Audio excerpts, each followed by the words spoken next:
messieurs, dames, on est parti pour cette dernière et ultime game des NTA North avec une phase de draft qui débute immédiatement. Avec la Fearless et des bannes qui changent aussi avec le full-side pour Team Liquid puisque c'est la Caitlyn et le Silas. Être retiré de l'autre côté, c'est Kalista qui a sauté et Corki sauté. Là, on a des bannes. Là, on va avoir les drafts assez. Ouais. Alors, c'est étonnant. Maokai ah, Skarner est au feu. Maokai, Skarner, Ivern sont au feu. Ouais. Et par contre, Cassanté, on ne l'aura pas vu de la game.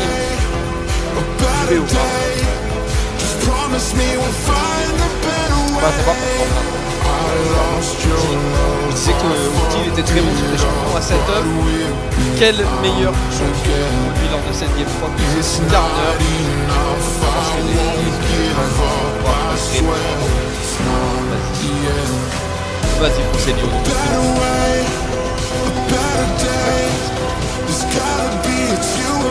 Bien, en game 3. Excellent.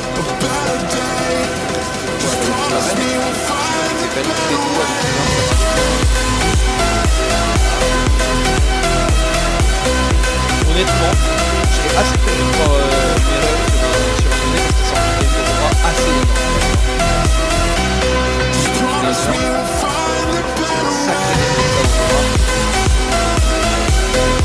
Ça annonce un AD de la midlane, il a déjà été sur une phase de on va aller chercher qu'est-ce qu'on fait hein. Et en plus, ça me prend cette multi-lyonnais. Ça 57 ouais. Ouais, le plus bête, le plus 3 pardon.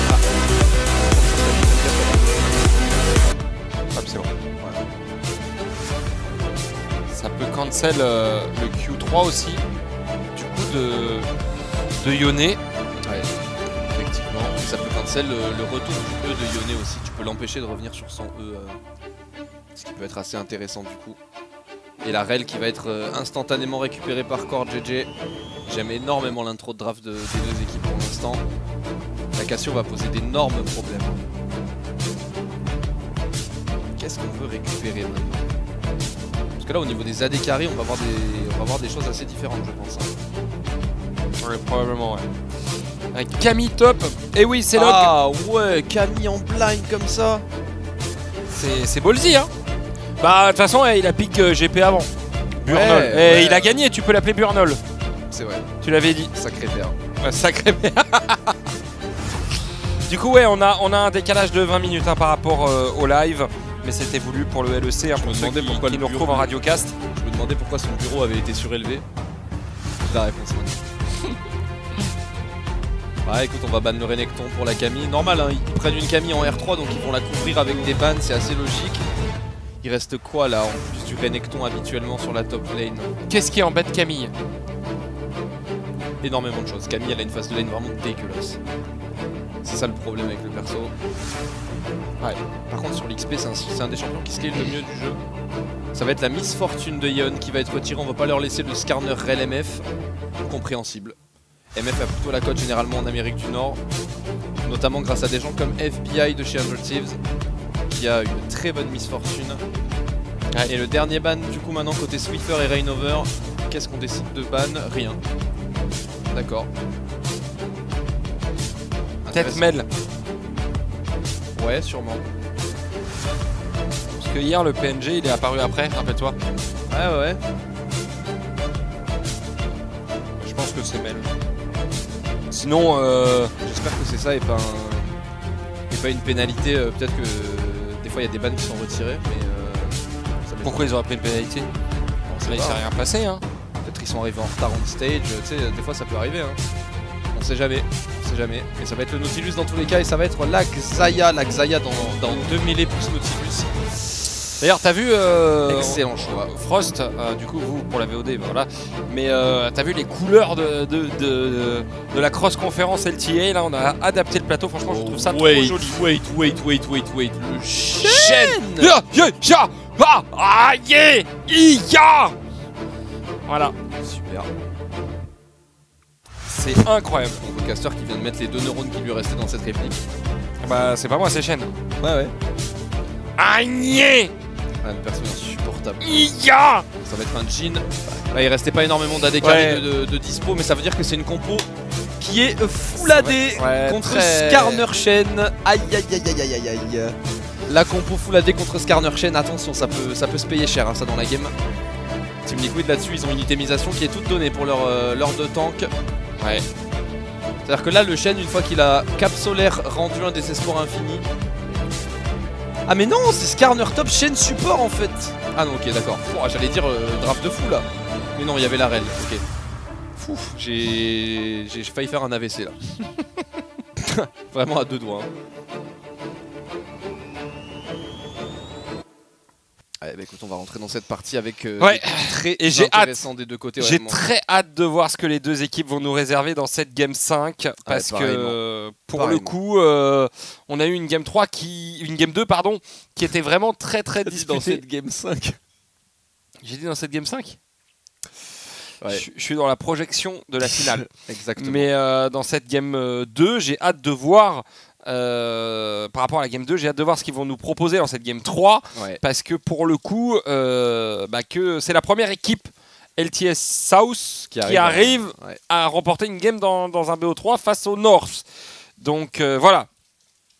Maintenant ça va être assez sympa à suivre je pense et j'espère beaucoup moins de déchets techniques que ce qu'on a pu avoir dans la game 2 parce que c'était vraiment dramatique aussi bien d'un côté que de l'autre. Ouais, on a vu des très mauvaises choses, on a vu aussi de très belles choses, on a vu des excellentes performances notamment de Mireo sur sa Aurora, on a vu un impact sur son Jax qui était très fort dans la game, on a vu un très beau style Nashor de la part de José Diodo aussi avec sa vaille. On a eu le droit à de belles choses, mais c'est vrai qu'il y a aussi quelques cassages de main qui sont passés par là. Pourquoi la game ne start pas? Ouais. Que passo? Parce que normalement, eux, ils lancent direct derrière. Hein. Ça va très vite. Ouais, les coaching staff sont restés sur scène, donc peut-être un problème au niveau de la création du lobby. Ah ouais. Oh, elle est belle cette intro. Ouais. Comme ça, avec le cerf affiché sur le sol. Oh là là. Magnifique. Les setups d'entrée dans la game au niveau de l'opsing. Chiche. C'était ça qu'ils préparaient en fait. Ouais, exactement. Ils étaient en train de préparer leur plan 3D. Alors, Incisionné and we blind. You trust José that much. Impact chain. Is this 2020? Is this 2012? I played 2022. All 80. Thanks. I'm AP. Haha. Ok, ouais, Impact qui troll un petit peu. Quand même Impact se met à parler dans le chat, c'est que vraiment on est parti pour un sacré banger, mais effectivement une compo full AD dans un Shen. Donc là, en fait, une fois que Shen reach 3 items et rentre dans un fight. Non, mais c'est surtout que Yone, c'est des dégâts que par les auto-attaques. Camille, pareil, parce que le plus gros dégât de son kit, c'est le protocole de précision. Ah, mais tu mets la zone autour. Exactement. Fini, hein. Tu mets le refuge spirituel de Shen, les dégâts n'existent plus. Et bah même la 4ème balle de Jhin. Ouais, c'est ça, exactement. Donc en vrai, le pic, il est incroyable dans la compo Team Liquid. En fait, leurs 2 plus gros carries, c'est des mêlées qui dash et ils sont contre Cassio. Et en plus, c'est des AD auto-attaqueurs et ils sont contre Shen. Donc là, IE, ils ont intérêt à vite passer devant dans la game et à vraiment faire snowball. Hein. Isurus Estral Timeline. Alors, fondé en 2019, passage du tier 2 jusqu'au tier 1, jusqu'à remporter le tier 1 l'année dernière. Et fusion cette année. Ouais, écoute, ouais, c'est ça. Hein. Et ils finissent premier des playoffs de la région sud. Enfin, de la saison régulière sud, on va dire ça comme ça. Ok, Ackerman sur le trade raté de CoreJJ qui va start au W avec son Nautilus et qui va mettre un bon trade ici. AP et qui met une petite bombe noxienne. Ouais. Ah non, c'est pas bombe noxienne. Je sais qu'en anglais c'est Noxious Bomb, mais du coup ça, en français ça doit être autre chose. C'est parce que Noxious c'est pas du tout pour noxienne. Ouais, my bad. La transition, la traduction était approximative. Mais ouais, la petite bombe de poison, le Q-spell de Cassiopeia, qui lui permet de bosser là pour l'instant sur Mireo. Et CoreJJ et Ion qui se font push pour l'instant par Ackerman et Snaker, et pendant ce temps là sur la botlane, Impact qui gère tranquillement sa lane contre la Camille. Le match-up est plutôt à l'avantage de Camille. Pour l'instant, ça va vite s'inverser parce que les dégâts de base de Shen sont relativement importants. Shen, c'est un perso à énergie, donc sur la longévité de la lane, ça va être assez facile pour lui de tenir... Bombe nocive. Ah, c'est nocive, voilà, my bad. Nocive. Bombe. Noxious. Noxious bomb. Et d'ailleurs, pour ceux qui se posaient la question, si jamais Team Liquid allait s'exploit force, elle obtiendra un buff en réalité sur sa grâce serpentine. Exactement. Et non pas sur les bots. Ah bah oui. Du coup, par contre, ici, on s'est fait route. Ouais. Du côté de Core GG, on s'est pris la floraison mortelle. La 4ème balle n'arrivera pas à tuer le support de Team Liquid. Ce qui fait que le trade est pas un kill sur Core GG, c'est que Nautilus a pas eu le temps de poser l'Ignite. Ouais. Mireu qui tente un trade avec le E ici, mais c'est très bien rendu par APA. Il avait positionné ses miasmes de manière adéquate. Il a son Conqueror full stack. Il va remettre un proc de E ici sur Mireu. Il va lui forcer sa potion. Ah, c'est propre, hein. Ouais, mais après, attention, parce que APA a un back d'avance. Hein. Il vient de revenir en TP avec la tire, donc c'est normal. Assez logique de le voir remporter ce trade. Là, Mireu, il essaye de tirer le meilleur parti de ce back d'avance qu'il a, enfin de ce back de retard qu'il a justement. Après, lui, il pourra revenir full HP s'il le désire avec une téléportation notamment. Nautilus qui revient par la mid lane. Il a envie de couvrir justement d'un potentiel dive de APA. Oh, le hook très bien fait ici de Ackerman avec le buisson qui a été placé. Et c'est même Mireu qui va récupérer le kill. Il a tempo le E de Yone jusqu'au dernier tick denied pour pouvoir prendre le first blood. Franchement, le fait que José Diodo vienne mettre un bush et que Mireu utilise ce bush pour pouvoir déclencher un bait sur la sortie de base de Nautilus. Ça c'est beau. Ouais, magnifique, hein. C'est très bien joué. Et là, José Diodo qui va complètement sortir Impact de la bot lane, complètement le zoner et offrir beaucoup d'espace à Birdle. Et le TP back sur la mid lane de la part de Mireu qui revient justement avec ses berserk. Le premier vrai gros spike de son champion et Core GG qui a envie de venir rendre un petit peu l'appareil au niveau de la mid lane. Le canon qui va être récupéré avec le E du côté de Mireu. On avait vu la ward posée dans l'enclos des Corbins par Core GG, donc on avait l'info qu'il était présent. Ouais, franchement, ça joue bien. Ouais, pour le coup, c'est très intelligent. Le route qui va passer sur Yeon et sa Xayah. Ouais, heureusement, Ackerman avait l'aggro de la tour pour Yeon, donc du coup, on décide de pas aller plus loin. Nouveau trade qui est tenté du côté de Mireu sur APA. APA qui va mettre la Noxious Bomb sur le retour du E de Yone. Pour l'instant, ce match-up est plutôt bien géré en 1 contre 1 par APA.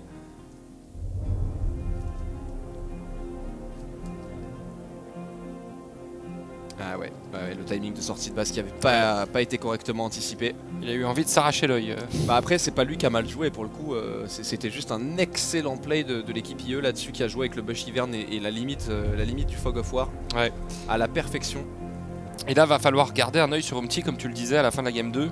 Et ça, c'est un truc qui est pas assez exploité avec Hivern, genre de venir mettre des bush sur tes laners, notamment au niveau de la mid lane où il y a très peu de bush justement, pour pouvoir créer des espaces de Fog of War, pour pouvoir créer du gap close, parce que ça reste un Yone qui se retrouve dans une Cassio, donc c'est un mêlé contre un range. Donc du coup, pouvoir lui offrir des petites poches de brouillard de guerre comme ça sur lesquelles jouer, ça peut être vraiment pas mal. Umti qui va essayer d'aller sur le top side, il est suivi de près par le Hivern qui est dans son dos. Ouais. Mais l'arbre contre le scarabée.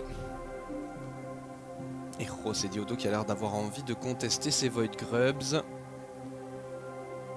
Attention à ce 4v4, ça peut être relativement dangereux. Sur des bons miasmes de Cassiopeia, on fait plus grand chose côté IE. Ouais. Mais après, en même temps, si on attend les niveaux 6, c'est fait. Pas sûr qu'on gagne du côté des IE parce qu'il y a des niveaux 6 assez solides côté Team Liquid. Birdle qui va récupérer un très bon trade ici sur Impact. Protocole de précision qui va mettre de bons dégâts sur le top laner de Team Liquid qui, avec son back de retard, avec seulement son petit Doran Shield, n'arrive pas trop à encaisser le trade. La floraison mortelle.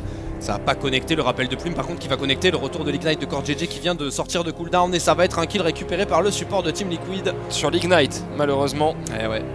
L'auto-attaque de Yeon qui a été timé un peu tôt. Rosé qui essaye de clear un petit peu, mais bon après... Ouais, le regard de la Méduse parfaitement dodge par Mireu. José Diodo il a envie de rester parce qu'avec son smite il aimerait récupérer au moins un grub j'imagine. Mais pour l'instant les adversaires n'ont pas l'air décidés à le laisser. Ce sera donc 3 Void Grubs. En plus on n'a pas Ackerman qui est là, donc on On va pas les contester, on va le laisser passer, on va plutôt se diriger vers ce dragon, setup de la vision. Ah, ils peuvent même pas aller au dragon parce que en fait Ivern, si t'as pas Marguerite, tu peux pas faire le Drake. T'as pas, pas ce qu'il faut, non t'as pas assez de dégâts. Je joue pas le champ, pour être parfaitement honnête. Ou alors si tu peux, mais tu mets 45 secondes, 50 secondes. C'est excessif. C'est hyper long, ouais. Bah là par contre il a c'est comme quand tu solo Atakan avec Darius quoi. Exactement, il a solo le red buff adverse avec son smite, il va récupérer le carapateur et maintenant qu'il a accès à Marguerite, il peut potentiellement se retourner sur ce dragon. Le problème c'est que ça lui a pris tellement de temps que le Skarner est en train de sortir de base et va venir à la contestation de ce dragon potentiellement. Ouais, maintenant on va voir un petit peu ça y est, les bot le plan de jeu qui va se dessiner des deux côtés. Les bot lanes sont de retour au bot, les top laners sont de retour au top. La map a été rééquilibrée après la prise de ses premiers Void Grubs. Ouais c'est ça, puisque du coup il n'y a plus d'objectif à jouer top. Le prochain objectif est bot, c'est ce dragon. Donc va falloir jouer calmement et intelligemment. Attention, Rossé il va prendre du coup ce carapateur et on va s'offrir la possibilité de réaliser ce dragon des océans. Mais on s'est vu côté Liquid, on est en train de remonter dans cette rivière, il y a des buissons partout, on n'a absolument pas la vision. Marguerite qui vient d'arriver et qui tape à la vitesse de la lumière ce dragon, ça me bute. Ah mais c'est surtout que à ce moment là de la game, faut vraiment pas sous-estimer Marguerite, hein. C'est énormément de dégâts, le Glacial Augment qui va connecter avec un très beau abordage de la part de Nautilus, l'Ulti-Skarner qui va connecter sur Nautilus, par contre Mirau qui va passer complètement au travers avec le destin sélectionné, il avait pas le E pour lui permettre de récupérer le bac gratuit et le smite qui va être contesté entre les deux junglers, ça va être gagné par le Skarner de Umti Ackerman qui va récupérer un nouvel abordage, mais il n'y a pas de follow-up du côté de son équipe malheureusement. Ouais c'est dommage. Phase de jeu remportée haut la main par Team Liquid. Ouais c'est dommage parce que pour le coup il pouvait peut-être faire quelque chose hein, côté Isurus Estral, mais le fait que Mireu aille un peu trop loin, du coup t'as plus d'ulti, t'as plus rien derrière, c'est compliqué de continuer à contester dans cette rivière. Voilà, on s'est un peu précipité, on aurait peut-être dû tempo un petit peu, profiter de t'en parlais de ce Fog of War qui est offert par les buissons. Malheureusement ça n'a pas été le cas.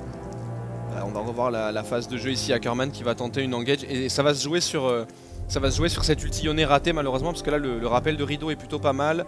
Ah pendant ce temps là c'est Mireu qui s'est fait attraper par la duo lane de Team Liquid, CoreJJ qui va récupérer le kill une nouvelle fois à l'Ignite et c'est les Feet of Strength d'hostilité qui vont être remportés par Team Liquid là-dessus. Ouais. Et ton câble qui... Ouais non mais j'ai give up. Le câble a gagné cette guerre depuis longtemps.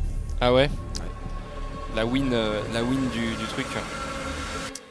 En tout cas, un bon early game là pour Team Liquid. Ouais. Un bon early game qui leur donne un bon petit 900 gold d'avance. Ah, on a le replay en bas à gauche de comment il est mort, Mireu. Ah, il a pas vu en fait dans le bush. Ouais, le pré-shot avec le flash de Rel, c'est assez imprévisible. Et plus les plumes derrière qui ont immobilisé, c'est gratuit.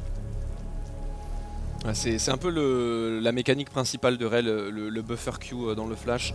C'est assez impossible de react à ce genre de choses. Ah, Umti peut tenter un remorquage par contre ici, il peut attraper Burdle, il va forcer le flash, c'est bien joué de la part d'Umti. Camille sans flash pour un ulti. Elle perd énormément là-dessus et ça peut annoncer un dive, mais le problème c'est que Camille elle a l'ultimatum X-Tech, elle va repousser, elle peut temporiser énormément. Bah, surtout que ça rend inciblable pendant quelques secondes et ça peut faire le taf hein, sur un rappel de plumes. Si t'arrives à éviter les plumes de Yeon, t'évites quasi tous les dégâts disponibles. Ouais c'est vrai. Donc ouais, difficile d'aller dive une Camille à ce moment là avec les forces en présence. Ouais, on recule de cette rivière et PA qui va peut-être chercher à fermer la porte. Non, on va juste placer un piège pour Snaker. Et du coup, ouais, c'est vrai que ça permet de voir du Shen, de la Cassiopeia, de la Camille. Oh, le hookshot wall dive qui a été cancel par CoreJJ, l'attraction magnétique est magnifique. Ici, Burdle est en très mauvaise posture, il a encore l'ultimatum X-Tech à disposition, mais Yeon est sous full lethal tempo. Yeon est en train de le massacrer complètement. Et cette fois-ci, l'Ignite de CoreJJ ne prendra pas le kill. C'est bel et bien le premier kill de la DKarry Team Liquid qui ouvre son compteur dans cette game. Ouais, et vraiment, un CoreJJ qui fait un très bon début de game, encore une fois. Ouais, bah ouais. Un champion comme Rel dans les mains d'un support aussi talentueux, ça fait des étincelles évidemment. Et quoi qu'il arrive, Team Liquid aura le buff des Void Grubs dans cette game. Ils ont récupéré leur 4ème. Et ils ont même peut-être les Feet of Strength là-dessus. Parce que si jamais ils récupèrent les 6 Grubs, ça leur fait tous les points disponibles des objectifs neutres. Et c'est pour cela que José Diodo va invoquer Marguerite et récupérer le Smite. Pour au moins voler un Void Grubs et temporiser les Feet of Strength. Ouais, là du coup, est-ce qu'on va récupérer? Oui, on a récupéré 5 Void Grubs. Alors on n'aura pas le buff double mythe, mais on va en mettre des dégâts bruts hein, sur les tours. Marguerite. Surtout que c'est très important, il y a une compo Yone et Camille en face, t'as pas envie de les laisser avec les Grubs. Et on a tendance à l'oublier, mais Shen c'est un des seuls tanks qui est un excellent side laner pour prendre des tours. Parce qu'en fait, vu qu'il a le TP et le Stand United, il va être très souvent en side. Et donc il va pouvoir mettre énormément de dégâts sur les tours, il va pouvoir proc les Grubs très facilement. Bah tu le vois d'ailleurs, il tape la tour, il ulti au bot, il revient au top. Il vole dans tous les sens aussi, donc en fait même en split pusher il est incroyable vraiment. Et d'ailleurs pour l'instant on n'a toujours pas vu de Stand United de la part de Impact, le soutien indéfectible en français. Le X-Flash avec le Q-Spell, le route encore une fois est bien sécurisé, mais cette fois-ci le hookshot wall dive est parti pour Burdle, le balayage tactique qui va lui permettre de récupérer des HP. Oh là là, et Core GG qui joue avec le pixel de la tour. Magnifique. C'est beau. Ah non, mécaniquement pour l'instant c'est irréprochable hein, du côté de Core GG. Ouais, on veut montrer que la victoire de Isulo Cestral est une petite glissade de rien du tout en réalité. Ah, je pense que tu vois on parlait des swap lanes qui sont pas à l'avantage des équipes qui ont... Et c'est les Feat of Strength. Les swap lanes ne sont pas forcément à l'avantage de ces équipes un peu moins expérimentées de la Convention Sud, mais je pense que la Fearless Draft pas nécessairement non plus. Parce que à moins que tu aies des énormes cheese picks qui marchent plusieurs games d'affilée, bah des joueurs comme Impact il joue à LoL depuis plus de 10 piges. Donc des champions dans son pool il en a. Il est capable d'aller chercher très deep. Core GG pareil en fait. Ça va être dur d'aller épuiser ces joueurs là dans un champion pool. Et malheureusement... Du coup c'est quand même dur pour les rookies finalement. Ouais. Bah ça dépend, hein. Regarde Caps et Bouipo à l'époque où ils arrivent en rookie chez Fnatic, c'était les mecs qui jouaient les plus de champions de la ligue. Quand tu es capable de sortir de la vein mid et de massacrer tes adversaires... Ouais, mais après c'est un peu des exceptions ces mecs-là. Ah oui mais c'est complètement des exceptions. Tu vois, Caps c'est un ovni en LEC tu vois, en vrai. Pour dire que c'est possible. Oh, oui, la TP de la Camille par contre elle est plutôt inspirée. Il y a ici qui pourrait se retrouver enfermé. Le shot wall dive qui va connecter, l'ultimatum X-Tech, le regard de la méduse est raté. Et le Q-Spell de Ivern qui va permettre à tout le monde de gap close. Et APA qui tombe là-dessus, qui se fait surprendre par une excellente ward placée par Ackerman avec une TP de Burdle. Allez, Burdle qui a bien joué hein, sur cette TP flank. Mais je suis surpris qu'on n'ait pas vu d'ulti Shen d'ailleurs en défense sur la Cassio. Bon, ici il le savait peut-être condamné. Hein. Ah, on sait jamais. Hein. En vrai, une fois qu'il était dans l'ultimatum X-Tech, il mettait. Ireo qui va trouver une bonne engage. Yeon qui prend pas mal de dégâts. Core GG qui est obligé d'engage dans le mauvais sens. La grenade ASM qui va connecter sur Yeon avec le rideau. Le rappel de rideau qui tape une première fois, une deuxième fois. La quatrième balle qui connecte aussi sur Yeon. Derrière, Burdle qui va zoner Impact. Et on est en train de s'extraire avec un dragon des montagnes récupéré. Ça joue bien hein, sur Isulo Cestral. Hein. Ouais, bah écoute, tant que les adversaires n'ont pas encore 600 d'armure, ils ont le droit de jouer la game. Oui, c'est ça. Autant en profiter. C'est ça. Non, mais même dans la manière de prendre les positions et tout, je trouve que ça joue vraiment bien. Moi, celui qui m'impressionne vraiment là chez Isurus, je dois avouer que pour l'instant c'est Snaker. Hein. Son positionnement, sa manière de jouer la game, les petits pas qu'il nous montre dans les fights sont vraiment pixel perfect. Même Mireu hein, aussi. Bah, Mireu, après on l'avait déjà... Avec sa game d'Aurora. On l'avait déjà vu jouer à l'époque chez Gentlemate, on savait que le joueur avait du potentiel. Après c'est vrai que là il nous sort un BO vraiment très impressionnant. Mais Snaker, j'ai pas mal suivi sa micro en fight, notamment au niveau du positionnement, parce que c'est très important pour un AD. Et il est pas loin d'être irréprochable honnêtement sur le positionnement. Non franchement c'est incroyable. Par contre le problème c'est que là, il y a un Jhin statique contre une Xayah qui a Essence River Navori. En termes de stuff, on est légèrement en retard hein, côté Jhin. Ouais, c'est dommage. Et le héros de la faille avec les 5 grubs qui va gentiment être récupéré par Umti et ses coéquipiers. Et je disais, Umti c'est important qu'il sorte pas de sa game et qu'il sorte pas de son BO parce qu'il avait l'air assez frustré sur la fin de la game précédente. Et là pour l'instant, il nous montre de très belles choses, très proactif dans cette game. Peut-être que ses mates l'ont calmé aussi, etc. Et c'est là aussi que tu vois un peu la cohésion d'équipe que tu peux avoir. Parce que finalement, si tu t'es-tilt et que tes mates te font des tilts... Bah là, surtout que c'est un roster qui sont ensemble depuis longtemps. Donc effectivement, ils se connaissent, ils ont dû lui dire écoute, c'est pas grave, ça arrive. T'es contre un jungler assez expérimenté en face aussi, c'est normal, hein, ça arrive. On peut pas gagner toutes les games dans League of Legends. Ouais, donc respire. T'inquiète, on va pick Skarner et tout va bien se passer. Présenté comme ça, c'est ouf. Ah, mais je trouve ça insane hein, en Game 3 Hard Fearless, on arrive à grab des pics comme Skarner quand même. Hein. Ouais, et Maokai par contre ils sont passés au travers. Ouais, mais pour le coup, il y avait Maokai ou Ivern et les deux options me paraissent plus qu'acceptables. Attention, parce qu'il y a les dégâts bruts, ils sont monstrueux. Ouais, il y a une trinité sur cette Camille, ça commence à faire très mal. Le refuge spirituel est excellent par contre de la part d'Impact. Il a tanké le deuxième protocole de précision. Le knock-up de Marguerite qui va connecter, qui va donner le chase avec la Moonstone. Les shields sur Burdle sont plutôt impressionnants. Là pour l'instant, ça marche bien. Marguerite avait tanké la tour, il a raté le balayage tactique. Heureusement, la dernière auto de Marguerite va récupérer le kill parce que mécaniquement, on s'était un peu raté côté Burdle sur la fin du trade. Ouais, encore une fois, un regard de la Méduse, qui ne passe pas pour APA. Et il se fait complètement catch le destin scellé. Dionné qui ne connectera pas. C'est le flash d'APA là-dessus. Ouais. Mais c'est chaud hein, parce que APA il a pas mis un regard de la Méduse depuis le début là. Ouais. Après c'est plus tard dans la game qu'on aura besoin de lui. Pour l'instant c'est pas trop dommageable encore. On est 2K gold en avance pour Team Liquid. C'est pas la folie hein. C'est pas catastrophique. C'est pas la folie, la tour bot qui est récupérée et Burdle qui fait malgré son score, tout de même une bonne game je trouve. Ah ouais, il est bon dans son match-up. C'est pas un match-up évident à connecter, c'est un match-up qui a été choisi en connaissance de cause par Impact en plus. Donc non, pour le coup, convaincant pour l'instant avec son early laning phase de Camille. Ouais, en plus de ça il a sa trinité donc pour push les tours... On va le revoir ici, l'exécution elle était bien. Le balayage tactique qui connecte, les shields, les shields en cible isolée avec la Moonstone, c'est une dinguerie. Hein. Là, il n'y a aucun monde où Impact il a les dégâts suffisants. Et on va le voir, Marguerite qui prend l'aggro de la tour, le knock-up ici qui va permettre à Burdle de continuer à taper. Et Ivern qui fait reset l'aggro de la tour de multiples fois. Et ici, ça a failli être très bizarre parce que ce balayage tactique là, ici, dommage. Mais derrière, ça récupère le kill. Il n'est pas satisfait de lui Impact, hein. Tu le vois sur la vidéo. Il sait qu'il est pas passé loin de récupérer le trade sur Camille. Hein. Il le sait, il l'a vu. On a la Après c'était du 3v1 techniquement. Hein. Là on a un vrai spike à jouer pour les IE. Ils ont la rédemption et la Moonstone sur Ivern. Ça peut vraiment compenser le fait qu'en face il n'y a pas encore énormément de dégâts. Ils peuvent tanker relativement longtemps dans un fight en vérité. Ce Drake dans 40 secondes sera à nouveau une âme des vents LGC avec une âme des vents qui peut être ultra cool. Aussi bien d'un côté que de l'autre, je trouve. Ah ouais, là les deux équipes vont se tuer pour cette âme des vents, clairement. Surtout Shen, hein. Une fois qu'il est arrivé, il cavale comme un ouf. Même Camille, le back de Impact qui était un bait en vérité, puisque Umti est présent. On va remorquer la Camille dans le mur, le taunt qui va être superposé, l'ultimatum extec qui permet d'éviter l'empalement digital par contre et le flash out pour éviter le proc de Riley de la Cassiopeia. Il n'y avait pas beaucoup d'angles pour s'en sortir de ce gank et il a réussi à trouver le seul quasiment. Bravo monsieur Burnell. Ah non mais cet ultimatum extec sur l'empalement digital là il est magnifique hein. Le layering de CC n'était pas assez propre. Et il en profite là-dessus, les bottes de Mercure qui lui sauvent la vie. Il perdra tout de même son flash et il donnera la possibilité à Team Liquid d'engager cette attaquan. Ouais et ça par contre ça fait pas les affaires du tout des IE. Bah ouais ils sont pas l'air de s'en rendre compte en plus. Ou alors ils veulent juste cross map pour latter un mid. Ils savent très bien que le fight n'est pas jouable avec ce que Camille vient de se prendre en bot side.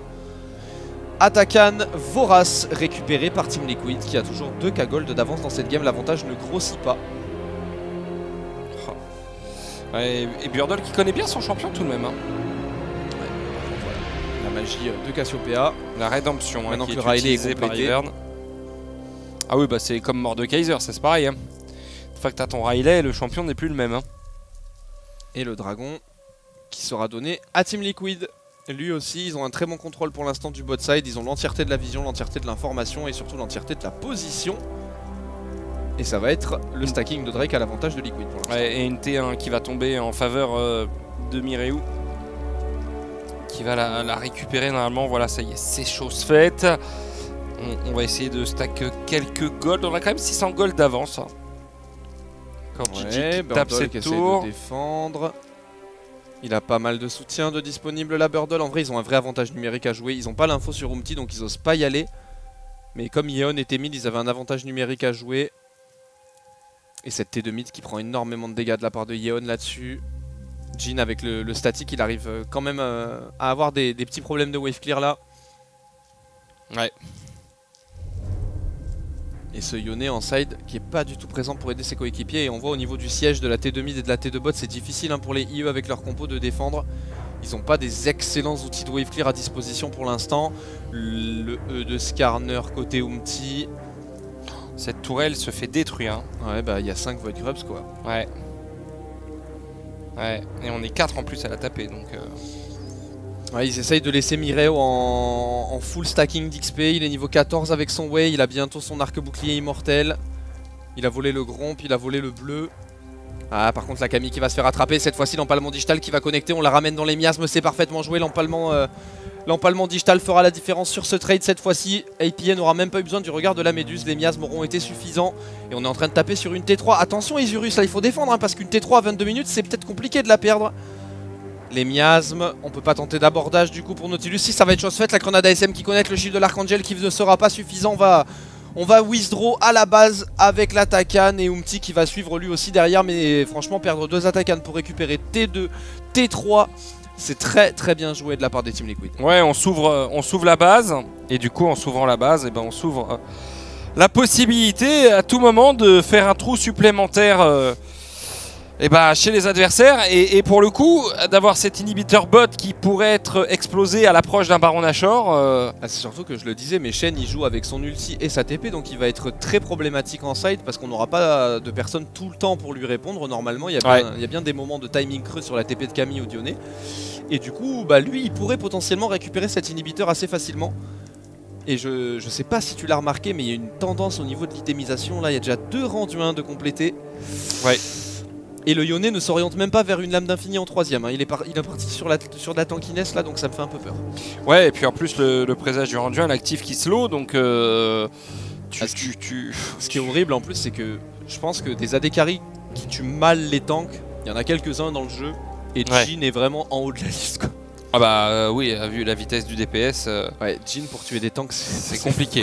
Mais tu vois d'ailleurs, en parlant du présage du rendu 1, les mailles du gardien par exemple, chaque auto-attaque te met des dégâts en moins en fonction de ton pourcentage.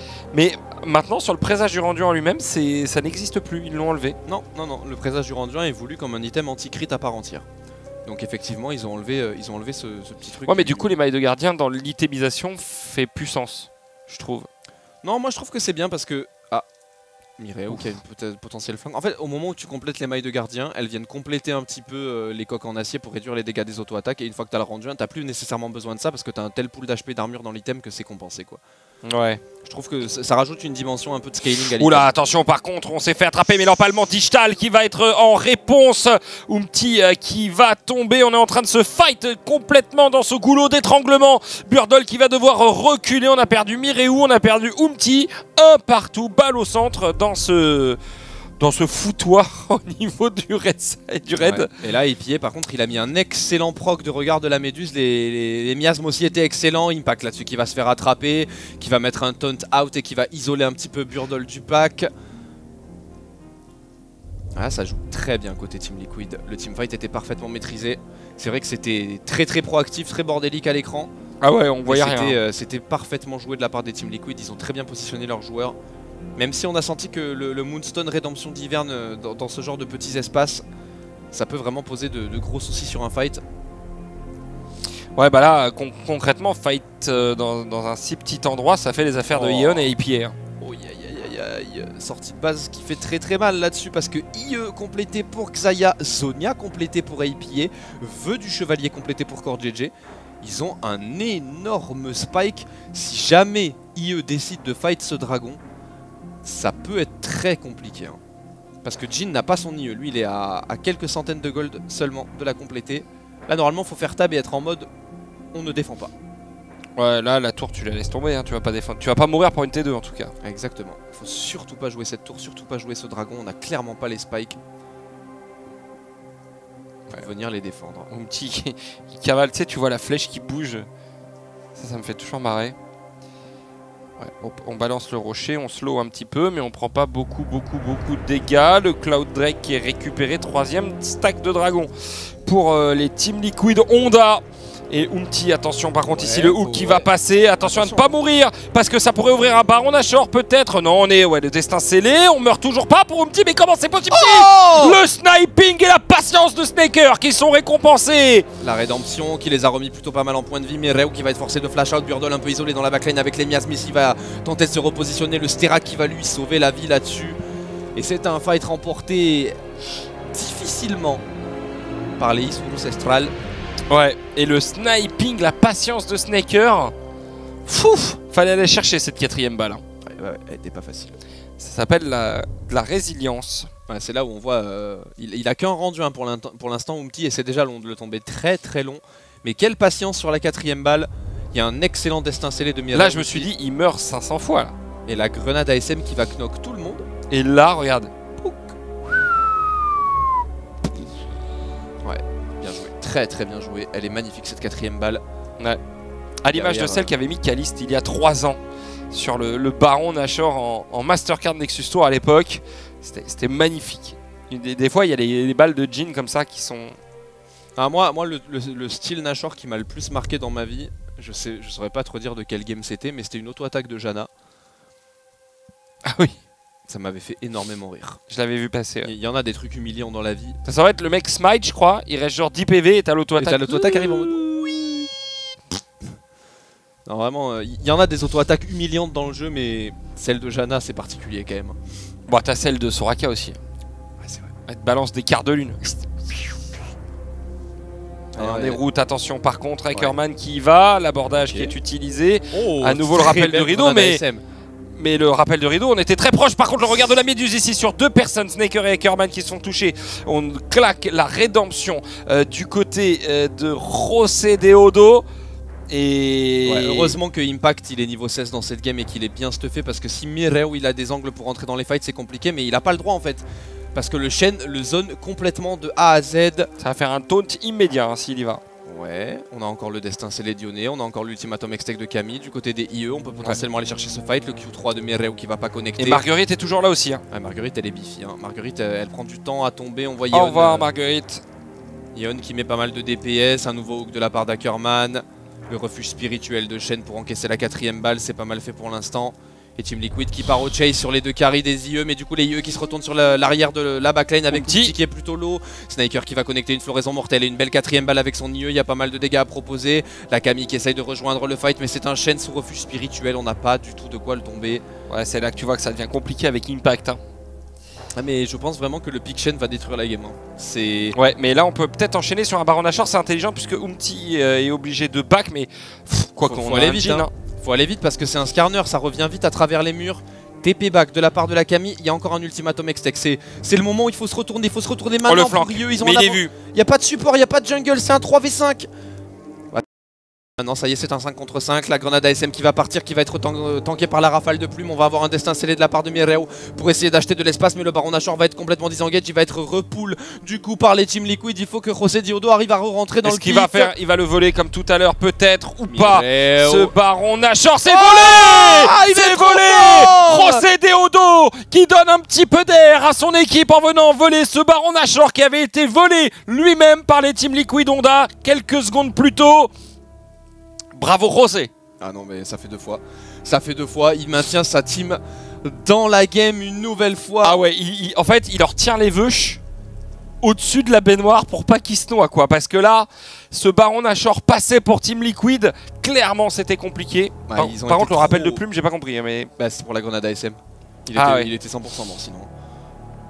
Ouais parce qu'il y avait le destin scellé d'Ioné derrière en réponse. Ouais bah écoute, et là Mireille qui va re-rentrer dans le pit. Il offre du coup la vision. Ah bah non, il y a une pink dans le bush. Ouais c'est ça, il y a une pink dans le bush et José Deodo qui rentre dans le pit. In extremis et qui flash out comme un prince. Oh là là là là là là. Il ne ressent pas la pression, il la boit, elle coule littéralement le long de son corps. Et les fans qui exultent. Ah, l'Amérique du Sud est heureuse hein. Vamos. Ah là. Ah, Shen vient d'acheter une côte épineuse. Ouais là. Ça devient un peu plus compliqué là. Alors, petit questionnaire, à ton avis, combien d'armure possède Shen actuellement?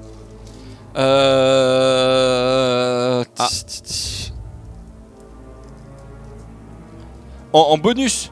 Non, en tout là, parce qu'il était affiché à l'écran, c'est pour ça. 325. Ah oui, voilà ça. Ah, Camille qui vient de se faire totalement oblitérer, hors de position.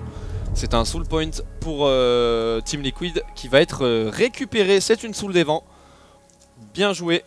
La Camille qui s'est fait un peu attraper hors de position et ce Baron Powerplay qui est négatif maintenant. Et c'est Team Liquid qui a la position vers l'inhibiteur ouvert, hein, on le rappelle, mais sur ce bot side. Alors, la T3 avait récupéré très tôt. Par contre, la Cassiopeia, quand elle va R, elle va avoir avec son passif. Ouais, elle va être à 650. Ouais, c'est ça. Elle va être horrible. Là pour le coup, elle va. Attention parce que Mireu, il est pas du tout là à la défense. Hein. Il n'y a pas Shen non plus, ce qui est un peu le world boss actuel.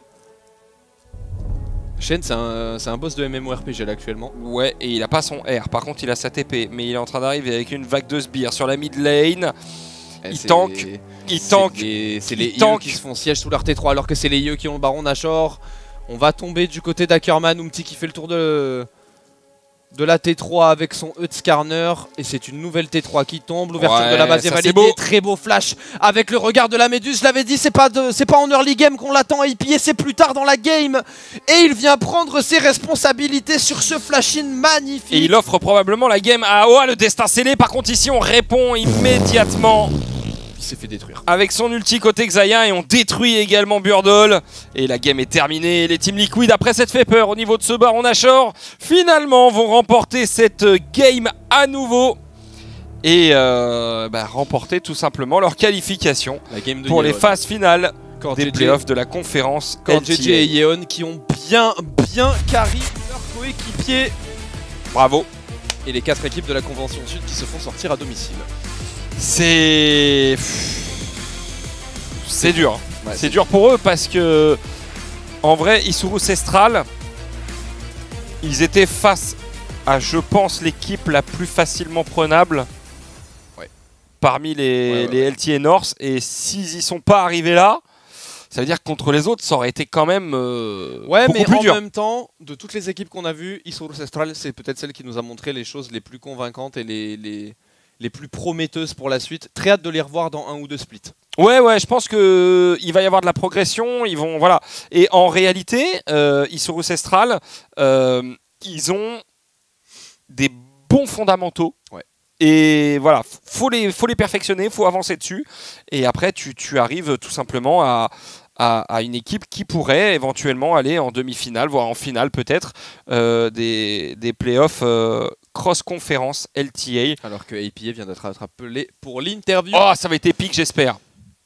Pitié, vas-y. Allez, ça va être pour toi dans quelques instants. Dis-moi que tu n'as pas été coaché par ton PR Talk Manager là.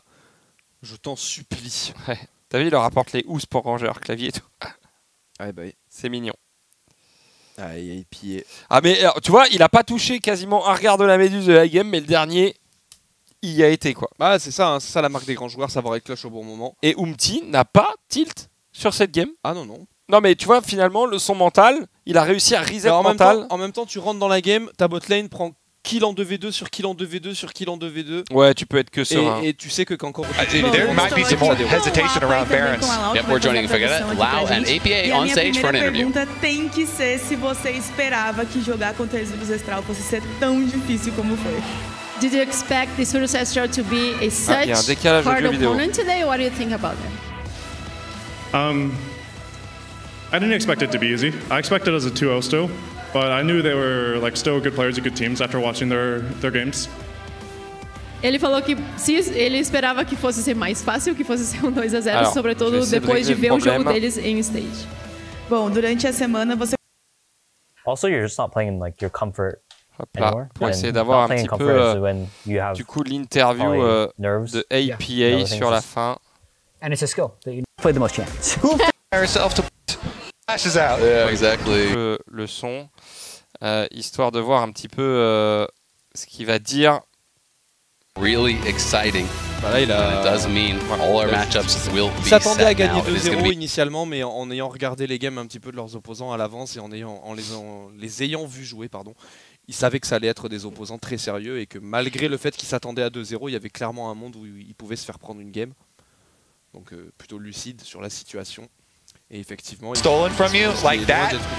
There might be some more hesitation around Barons. Yep, we're joining Fagata, Lau and APA on stage for an interview. A minha pergunta tem que ser se você esperava que jogar contra a Isuru Cestral fosse ser tão difícil como foi.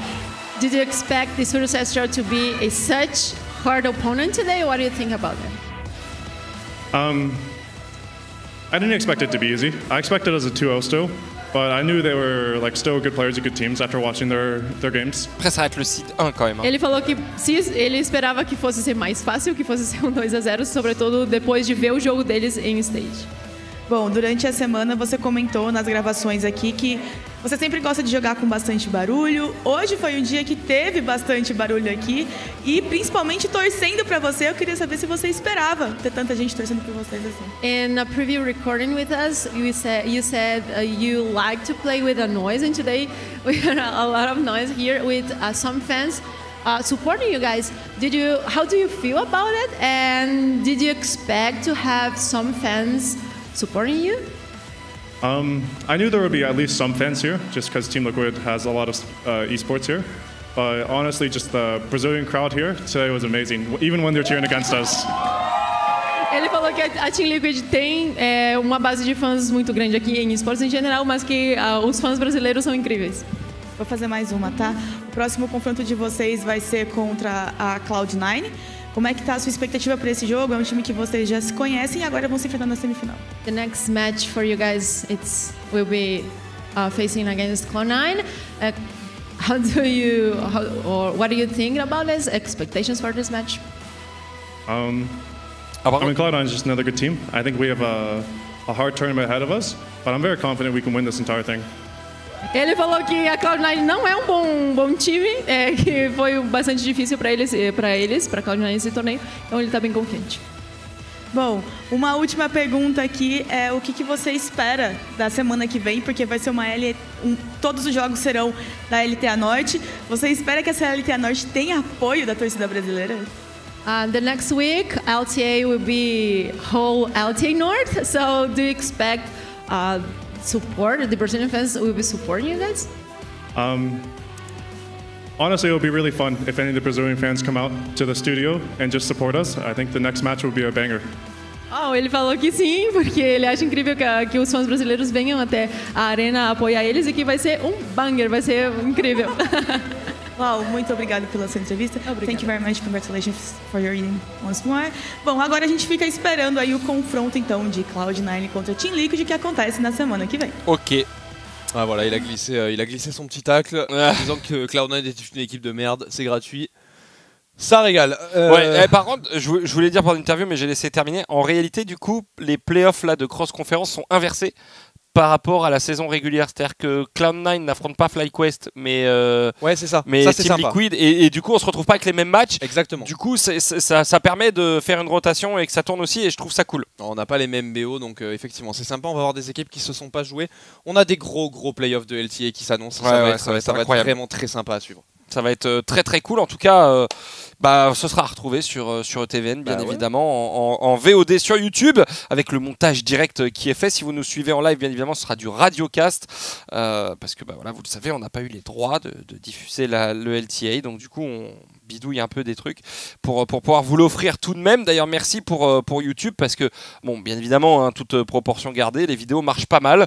Et on espère en tout cas vous apporter un contenu que vous voulez et que vous espérez avoir. Donc en tout cas, merci à vous. Passez une très bonne nuit. Il est 1h30 heure française pour les LTA. Nous, on se retrouve semaine prochaine à partir de samedi pour la Division 2 avec la dernière journée. Dernière semaine, ouais, c'est ça, la dernière semaine du coup de saison régulière, même si les playoffs sont plus ou moins dessinés, il reste encore Easy Dream à savoir s'ils y vont. Easy Dream KCBS. Voilà, les deux doivent encore remporter leur match pour espérer pouvoir se qualifier. Samedi soir, pas de LTA demi-finale, du coup BO3.